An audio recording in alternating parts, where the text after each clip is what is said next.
Ya oke guys, Assalamualaikum. Balik lagi dengan gue Jaki. Dan pada video kali ini gue mau bahas salah satu saham yang di request oleh teman kita ya guys di YouTube, di kolom komentar, yakni saham MTEL. Ini kalau gue nggak salah adalah anak usaha dari Telkom guys. Nah, kita langsung aja ke laporan keuangannya ya. Ini perusahaannya baru IPO. Seingat gue baru IPO di tahun 2021, sehingga kan jumlah lembar sahamnya bertambah. Kemudian ya kalau lu lihat dari laporan keuangannya, ekuitasnya naik, ya wajar ya, karena dia dapat dana segar. Ekuitasnya yang tadinya 8 triliun menjadi 33 triliun. Memang sempat turun sampai saat ini di kuartal 3 2022, tapi kita belum tahu ekuitasnya sampai nanti di akhir tahun berapa. Nah, dari sisi aset juga turun guys, yang tadinya 57 triliun di tahun 2021 menjadi 54 triliun. Kemudian dari sisi pendapatan ini naik, yang tadinya di tahun 2021 5 triliun pendapatannya menjadi 5,6 triliun. Dan di tahun 2020 sebenarnya untuk perusahaan ini sempat mencapai 6 triliun guys ya. Nah, untuk laba brutonya sendiri, pendapatan laba brutonya itu dia dari tahun 2019 dan di tahun 2021, kemudian di tahun 2022 selalu meningkat sama laba bersihnya. Jadi baik laba bruto, kemudian laba usahanya, kemudian laba bersihnya itu selalu meningkat guys. Yang artinya EPS di tahun 2022 ini pun berpotensi melebihi EPS di tahun 2021.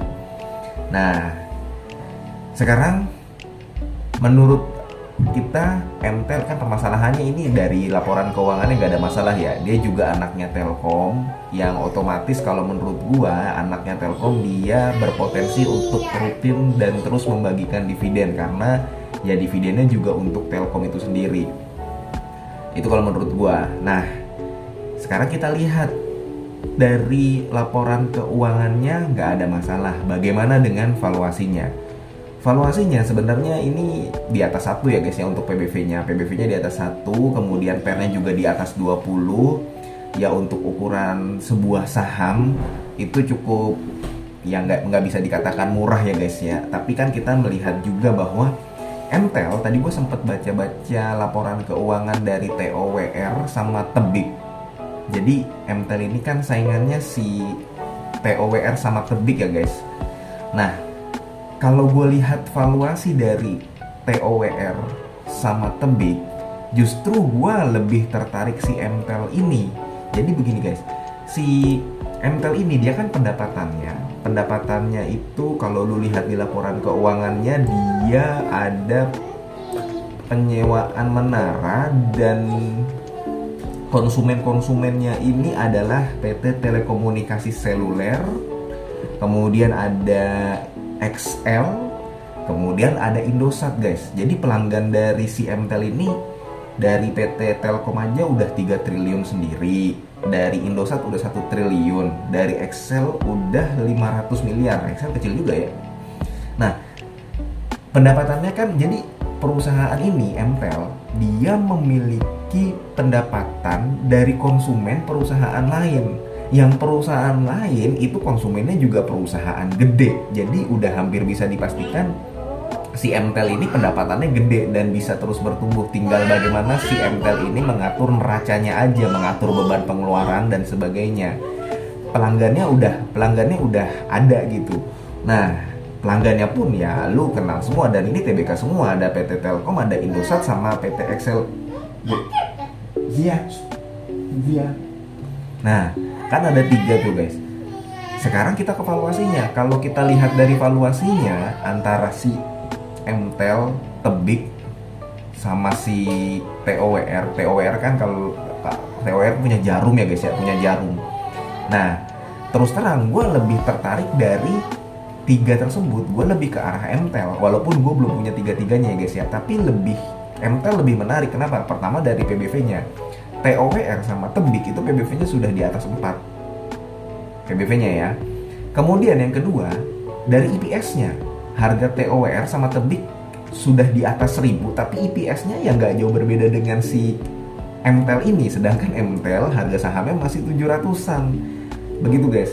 Nah, kalau lu lihat dividen dari MTEL ini, lalu kalau melihat di RTI mungkin jumlahnya akan berbeda ya guys ya. Tapi kalau gue lihat dari laporan keuangannya, si MTEL ini tahun 2021 membagikan 69% dividen dari laba bersih, yang artinya seharusnya pemegang sahamnya mendapatkan 17 per lembar kayak begitu. Tapi kalau di RTI tulisannya 11, gue kurang paham deh guys. Mungkin kalau lu yang lebih paham boleh komen di bawah. Nah, sekarang si laba bersihnya MTEL itu kan sudah ada 1,2 triliun laba bersihnya MTEL. Artinya dia berpotensi untuk mendapatkan EPS di 29 perak per lembar, ya kan? Nah, sekarang kalau kita asumsikan dari 29 perak per lembar, dia membagikan 70% dari laba bersih, berarti dia berpotensi membagikan 20 perak per lembar untuk dividen di tahun 2022, guys. Dan kalau menurut gua, dividen per share 20 perak per lembar dengan harga sekarang 700 ya nggak mahal, tapi nggak murah juga. Jadi ya standar aja gitu. Dan ini menurut gue layak untuk dikoleksi sih MTEL. Mungkin gue juga akan tertarik beli, karena terus terang gue sampai saat ini belum memiliki saham. Ini kan masuknya infrastruktur ya guys ya. Nah, saham infrastruktur tuh gue belum punya. Saham yang bisnisnya dia menjual produk, mendapatkan pendapatan dari perusahaan lain. Nah, salah satunya MTEL ini, dia mendapatkan pendapatannya ya paling besar dari telekomunikasi seluler, dari Indosat Tbk, dari Excel Axiata. Ini gua telekomunikasi seluler apa sih, Telkom bukan ya? Tapi yang jelas dia dapat dari Indosat sama Excel. Dan nilainya juga cukup gede. Memang dia ada biaya bebannya yang cukup besar, itu ada depresiasi sama amortisasi, karena mungkin ada pemeliharaan aset ya guys ya. Dia kan terus menerus untuk nilai buku si asetnya itu dibikin nol, tapi nanti sampai pada akhirnya walaupun nilainya sudah nol karena adanya depresiasi itu, nanti tetap bisa menghasilkan. Jadi itu guys, biasanya kalau misalkan perusahaan yang punya aset kayak MTEL begini, dia ada biaya depresiasinya, ada biaya penyusutannya kayak begitu.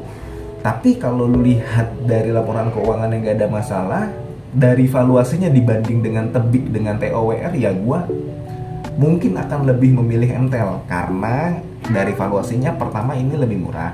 Yang kedua, terus terang gue belum baca laporan keuangannya TOWR sama Tebik. Jadi kalau lu udah paham soal bisnis modelnya TOWR sama Tebik dan lu bisa membandingkan dengan MTEL, mungkin lu bisa komen di bawah guys ya. Tapi gue belum baca TOWR sama Tebik. Nah, berhubung gue udah melihat MTEL, udah baca laporan keuangan MTEL, dan gue sedikit sekilas membandingkan dengan TOWR dan Tebik, ya sementara ini gue mau berpendapat bahwa si MTEL ini lebih oke gitu dari valuasinya. Kemudian dari liabilitasnya, lu lihat guys, liabilitasnya juga MTEL sehat, nggak ada masalah, karena dia liabilitasnya ya, jumlah liabilitasnya itu 21 triliun, sedangkan ekuitasnya itu adalah 33 triliun. Nah, gua tadi sempat sekilas membaca juga untuk Tebik sama TOWR itu DER-nya lumayan gede, walaupun kalau lu lihat di berita ada yang mengatakan bahwa ROE dari TOWR yang grupnya Jarum itu lebih menarik gitu ya. Tapi gue salah satu melihat sebuah saham perusahaan dari DER-nya, dari kemampuan dia membayar liabilitasnya berbanding dengan si ekuitasnya. Ya paling itu guys. Ya sedikit aja kita ngobrol santai mengenai MTEL. Sekali lagi ini adalah saham yang sempat di-request oleh salah satu teman kita di YouTube, dan mudah-mudahan ini bermanfaat. Siapa tahu lu memiliki pengetahuan yang tadi gue bilang di TOWR sama Tebik, lu boleh komen di bawah.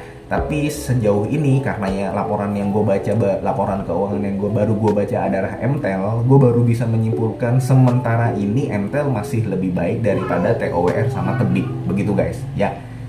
Mudah-mudahan video ini bermanfaat. Ini bukan ajakan jual atau beli, dan mudah-mudahan lu diberikan kesehatan supaya kita bisa bertemu kembali di video selanjutnya. Wassalamualaikum warahmatullahi wabarakatuh.